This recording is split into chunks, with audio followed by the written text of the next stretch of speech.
Germanwings plane crash in the Alps. Details on the co-pilot's mental state have surfaced, shedding light on the severity of mental illness.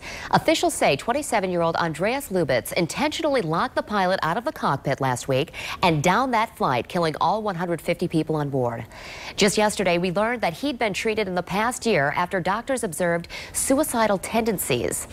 Now on Daybreak, we're talking with Christy Buck with the Mental Health Foundation to talk about these signs of depression. And Christy, again, we're seeing this end in just tragedy. And a lot of people are asking themselves, how can I help? How can I help someone who may be struggling with a mental health issue? Well, it starts with having conversations with people. And we are teaching this in a course called Mental Health First Aid. And this would be beginning to recognize signs and symptoms in someone when they are at the beginning of the disorder, as opposed to someone when they are extremely violent or thinking about harming themselves or harming others. And so we do not know. We're learning things, but to be honest, we're not going to know everything that was going on unless relatives come forward and talk about what was going on in this pilot's life before he ended his life, and others.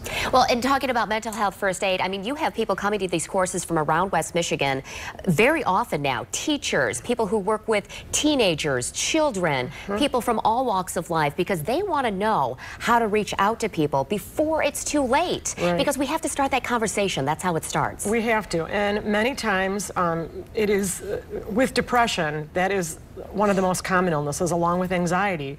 Those symptoms can be the onset of what could be bipolar illness, schizophrenia. So that's why this course is so important, because it really is a simplistic, it's a way just to help at the beginning, as opposed to when someone is quite sick.